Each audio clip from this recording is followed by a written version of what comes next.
All right, we got 99 problems and Trump is all of them. Anyway, so we are back with episode 99 of Mind Over Music. I'm your host, Sean Ali Moldin. I'm so excited to be here with my IRU family.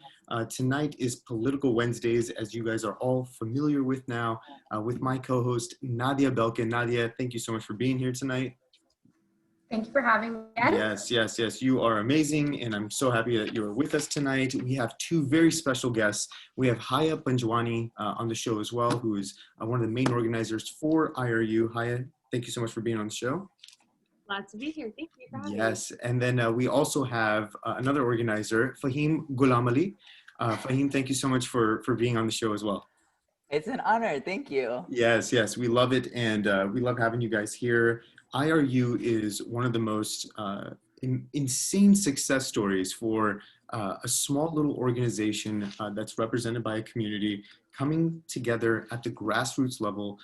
Disclaimers, this is not religiously affiliated. This is just a simply a organization that has come together with the community in mind, but does not directly represent the community of the Ismailis, but has come together and has created power in numbers.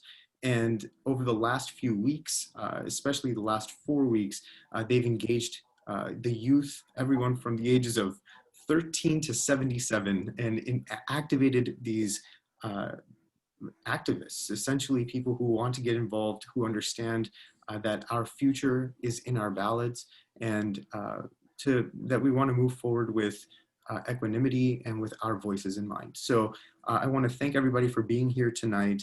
I want everybody who's listening, who's a part of a greater community or a small community, to be inspired by this interview this evening. And we're going to tell you exactly how we did it, who we are. Nadia, I'm going to pass it over to you first, and you can ask the first questions to your colleagues of, essentially why we're organizing. Why are we organizing as IRU? And you can take it from there. Yeah, thanks so much for teeing us up. And yes, I feel like you were right about the 99 problems, but I think IRU is helping us tackle each one. We have 6 days left on the clock, and so I'm really excited to be joined by my two colleagues. So Fahim is the director of campaigns, and Haya is the director of digital. So those are two key components of campaigns that we are bringing together to make sure that we're really mobilizing the IRU family. So IRU stands for Ismailis Rise Up. I think you did a great job kind of defining who we are. So IRU really in summary is a way for us to actualize our Ismailism in practice. And so that means to us, it means using our collective power to safeguard a strong civil society and improve the material conditions within our communities that we reside in. So we've done a lot of work, creating a movement of trained and mobilized progressive Ismailis to kind of amplify the message. And we're doing that through different means. For example, master classes. So we're really training people on what the electoral space looks like, how you become an activist, what is grassroots organizing, and how do you maximize your capacity in your community. So I will let my colleagues get into it, but we are active in key battleground states, Texas, whoop, we saw that all happen yesterday, Florida and Georgia. But I will turn it over to Fahim and Haya, and really just want to introduce you all to the Radio Azad community and get a sense of who are you, what's your role at IRU, and what brought you into the work? So my name is Fahim Gulamali. As Nadia said, I am the campaign director for operations here. And essentially, who am I? I am out of Orlando, but I go to law school at the University of Miami School of Law. So that's my full-time job. And then this is my passion work because I really care about civic engagement, especially as it comes to the Ismaili community. And then why I got involved with IRU specifically. I think that there is a huge need and a thirst for a space for Ismaili progressive voices to be heard when it comes to civic engagement. And what better way to do that than get a bunch of people that are passionate about this stuff together so that we can make something beautiful happen.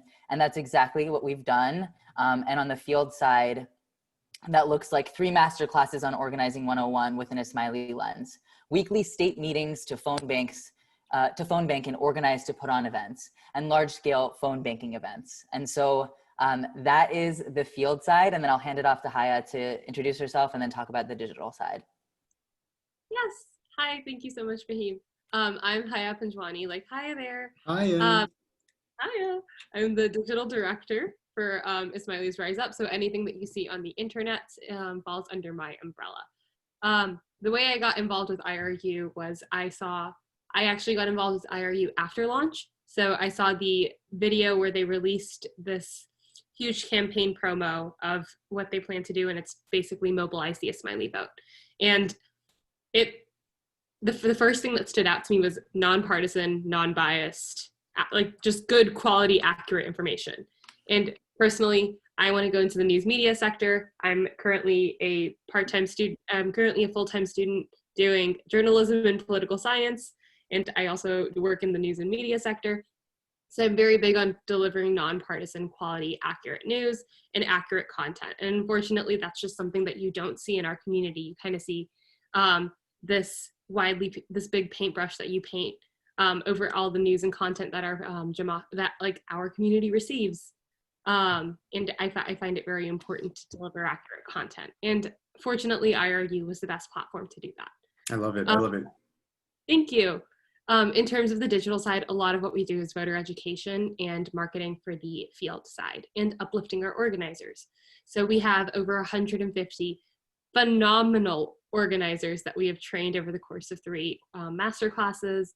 And each of them put on these amazing phone bankings, or they put on these voter education sessions that are state specific and really well done. And it's our job to amplify them and kind of get the word out about the work that they do. That's incredible. Thank you. So no fake news coming out of IRU's, especially the digital team that Haya is representing and the head of. I want to get into the crux of it, and I want to start talking a little bit about how we have all come together to begin mobilizing the vote. So what I'll do is I'll start with Nadia, and Nadia, I want to talk a little bit about how we become as big as the movement has become. We had the 2 co-founders on our show. We had Noshin and Sanya here, Merchant, and Noshin Rajan on our show before. And, this has just kind of taken a life of its own. Since then, we've had and hosted on our meetings, Beto O'Rourke, Maya Harris has come through. So many local and national politicians have come to our platform to speak to us, to build bridges with our community. It's just taken a life of its own. How did that happen? How do you think that has come to happen, Nadia? Yeah, that's a phenomenal question. And I think that it really goes back to Noshin and Sanya's ability to really kind of sow seeds and start building the community and the network.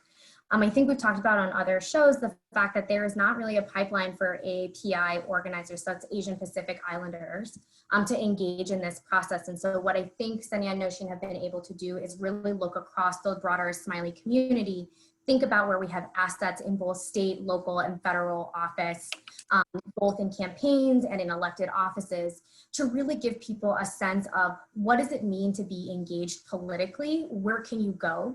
And I think that the master classes that Fahim mentioned right at the top gave people a sense of how do you come into this work. And we know that every day movement building does not happen overnight, although I do think that we've had a lot of people be interested, because this 2020 has been an invitation to many people to get involved in the political process. And so I think IRU's job has been to knock down those barriers to participation which have existed in the past, whether that's in language content, or just understanding the system more broadly. But I look to Haya here because we had an opportunity to work with some national partners or organizations that have a national footprint like Common Cause that work specifically on voter suppression issues. And so that is how we've been able to kind of maximize our impact, is bringing in those who are experts in their field. But I look to Haya to talk more about that relationship with some of those larger partners. Thank you. So one of the partners, like Nadia mentioned, is Common Cause. So Common Cause is this greater organization that operates at the national level that works extremely hard to fight voter suppression. And they do that through forms of one very big example being their voter suppression hotline. So essentially, if you see a form of voter suppression go down, let's say, for example, you are at your polling station, you have your valid form of ID, your voter registration card, and everything else that you've been asked to bring with you, and you are still denied the right to vote, this is when you call the voter suppression hotline operated by Common Cause. And it's their job to make sure that that does not happen again. That's just one example of the kind of work they do.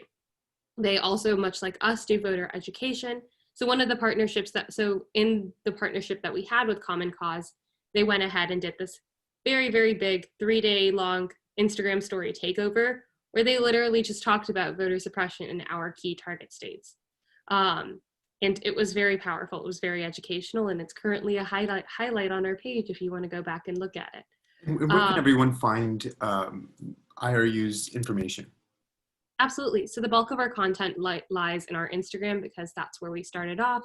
That's where most of our people like to interact. That is at Ismailis, ISMAILIS,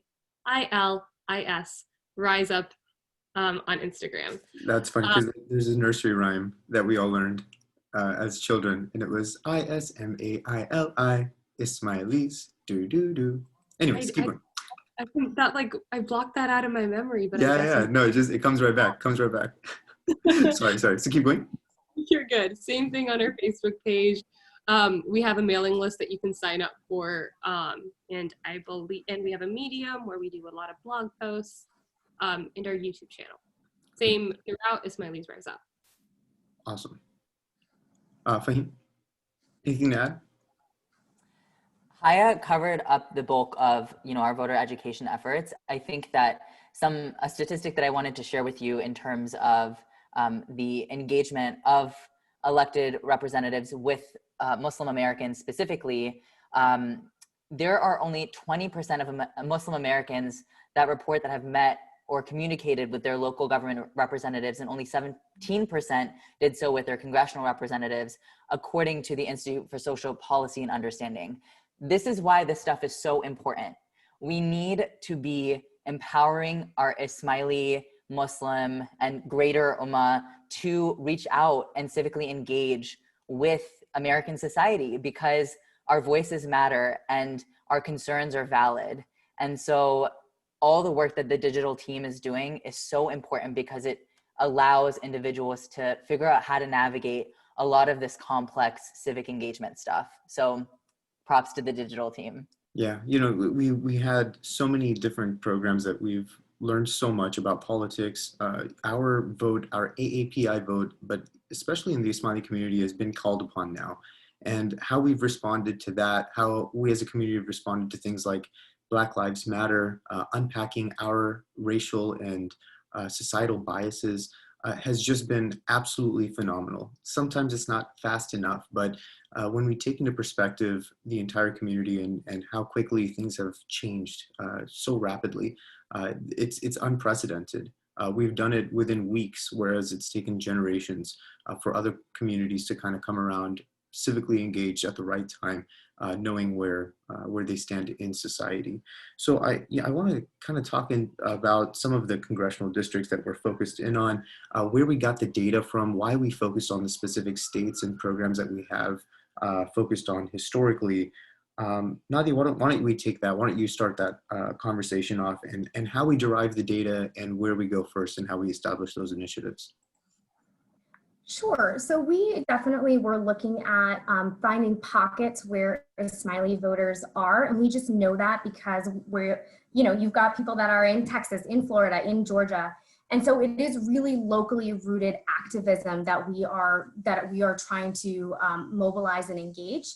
And so I would actually turn it over to Fahim to talk about kind of like how you've seen IRU evolve and like what that on the ground and state specific conversation is, because Fahim does oversee all of our teams in state and has a good sense of kind of what is moving. Thanks, Nadia. And that's exactly right, right? Like we are in these states because Ismailis are in these states. We are in these states because most of them are key battleground states.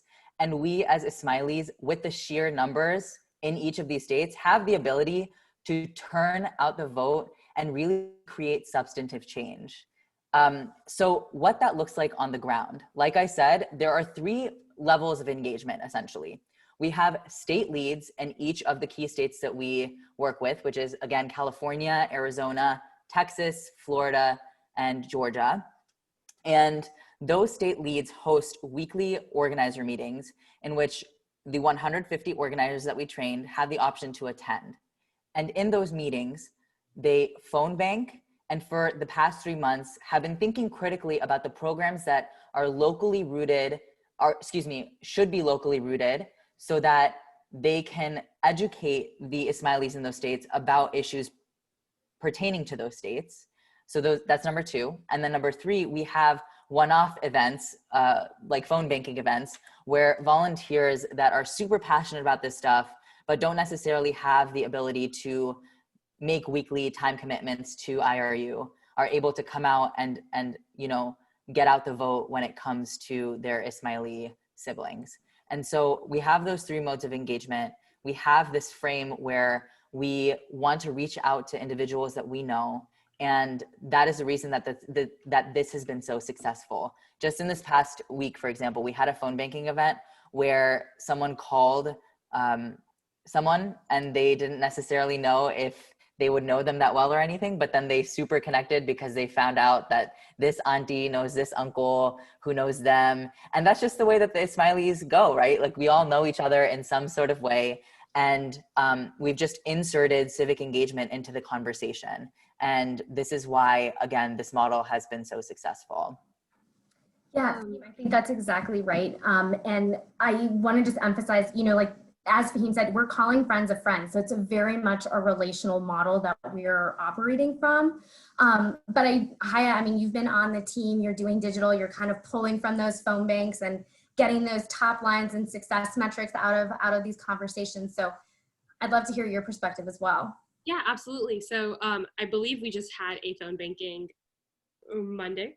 And we made about 160 phone calls. Correct me if I'm wrong. Girl, we made way more than that. we made like... There are lots of aunties and uncles out there, Haya. We made like 650 phone calls on Sunday, friend. Wow. We made way more phone calls. I'm talking about Monday. No. Oh, we made like 300. We made like 300. Wow. We probably had 160 conversations. I don't know. It seems like Fahim made 150 calls himself. So. But is it I wouldn't be surprised. We have this group text chain, and Sanya, our lead of IRU, was texting, y'all, phone banking is so much fun, like the entire time during the phone bank. And if you want to experience phone banking for yourself, please come out to one of our phone banks this upcoming week. Yes, I'm committed to doing it this weekend. So I'm going to be there with you guys. It's Sunday, right? This Sunday we're doing Texas? Yes. I'm excited. We're doing Arizona, California, and Georgia. Oh, perfect. Tomorrow. Okay, that's fantastic. And we have 2 days left to vote. Tomorrow is the 29th. Friday is your last day to vote. A lot of the polling... Early vote, sorry. Is the last day for early? I apologize. Yeah, it's the last day for early vote. The actual voter day is going to be November 3rd, which is next Tuesday. And right now, over 63 million votes have already been casted. We still have 2 days left. These are unprecedented numbers. We've never seen numbers like this. Early votes are usually strong in terms of and lean a little bit more toward Democratic votes, but historically speaking, a lot of Republicans show up the day of on November 3rd. So although IRU is not a partisan associated or affiliated organization, we essentially, IRU just wants you to get out there and vote, cast your vote, understand your rights, and be civically engaged and activated. But historically, that's kind of been the trend. So I want to kind of get into some fun here. We only have a few minutes left of our interview, but I do want to make sure that we talk about how we partner with other communities as well. how other communities can come and plug into the platform and also speak with our community if you are in a politician's, I guess, staff or anything like that. So make sure that we'll talk about that as well. Nadia, I'll leave that up to you whenever you want to bring that up. But, let's talk a little bit about some of the issues, right? Some of the people that are running in these congressional races, essentially what this election cycle means to all of us. Let's go down the line. Nadia, I'll start with you. And, what does this election really mean to you? And, what does it mean for us as a human species, really? But as an organization, as who you are, however you want to take that question. Oh my God, it's so loaded. I think this election to me means that it's an invitation for those who did not get the invitation before to really participate in the community and in the democratic process. There are 3.5 million Muslim voters in this country. Engage, a national organization that focuses on mobilizing the Muslim vote, shared today that about 440,000 Muslim Americans have already voted in key battleground states. So there is an invitation, there is a need to do more to really ensure that this growing part of the electorate is engaged, is educated, and feels empowered to participate. And so, as we think long-term, voting is an act and it's a right, but there's an education component to it that is ongoing. And I think that for this election, for many, this is their first footstep into the political process. And then it's on individuals like ourselves or the numerous organizers that we have engaged to continue that work. So again, elections are an opportunity to change your tomorrow and to have those changes be seen immediately in your community. I know you asked about having engagement with your national or your local representative. That is actually really easy to do, and I asked all of you to do it.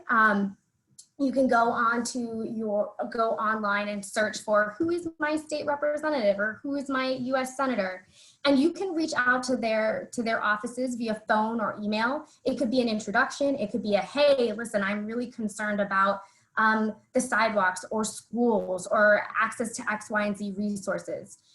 Elected officials are there to serve you, and so it is on us to really participate and make the asks of said elected official. And so I do want to encourage you all to just go online, do a little bit of Googling, but as Haya mentioned, we have numerous nonpartisan resources that we are sharing on our social media that can help you figure out like, which way do I go? What are some key dates? And then also send us a DM. We are happy to do some back-end research for you all to make sure that you're either ready to vote or engaged more fully in the civic process. I love it. Oh my goodness, that's so much information. I want to talk a little bit about the partnerships with other communities. So maybe Fahim, if you want to take that question. Yeah, so in terms of partnerships with other communities, as Haya talked about earlier, we've partnered with individuals and organizations that really care about the same things that we care about. We want to make sure that we address the barriers that our own community faces that may be similar to other communities. So, voter suppression happens in our communities. Why? Because individuals in our community face language barriers. They have difficult navigating civic engagement. And sometimes people in our community are afraid to rock the boat. And so we have partnered with professors who are able to address what voter suppression looks like.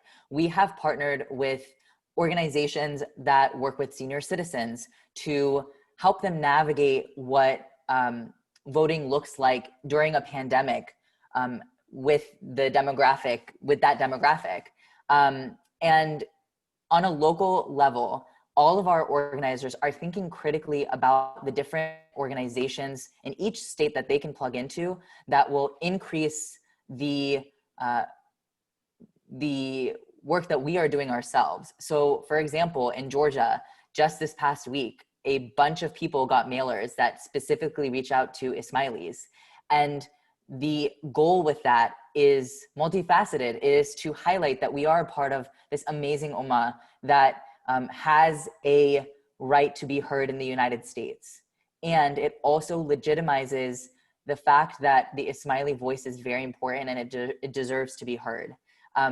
And looping back to the beginning of your question, I think that there are multiple communities that are facing similar challenges that we are.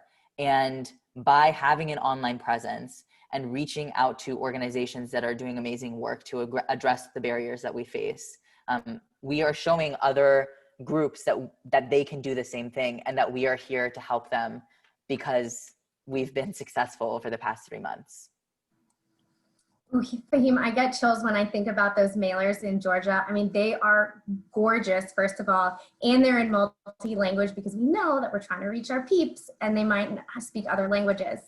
Haya, I think the last question I have for you is, you run all of our digital, you've been part of some of these key events. I'd love to know like a highlight or like what has been the best part of this IRU experience for you thus far? Ooh, there's been a lot of great experience. I know that sounds like so cliche, but like it's hard to pick one. Okay. Well, this isn't like the best, well, they're all so great, but like the one that like will stay in my head forever was when we got to like sit down and chit chat with Vyasar Ganesan from Indian Matchmaking. Yeah. And we had this huge event called Voting with Vyasar, and we had about like 6 to 8 political candidates like running for office, people that currently sit in office, come and speak to us about why we should get out the vote and like the weight of the Ismaili vote. We had a candidate that's running in my district, Texas 22, Sri Preston Kulkarni, come in and say, Yalimada everyone, and he isn't even Ismaili.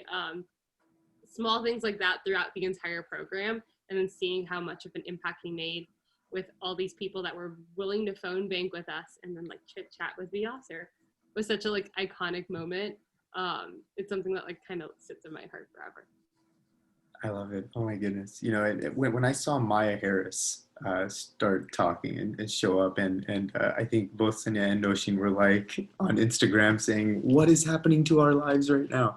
That was probably the most incredible moment. I said, I cannot believe that we got, you know, and we, Ali Velshi, we had so many people that have just showed up for our community.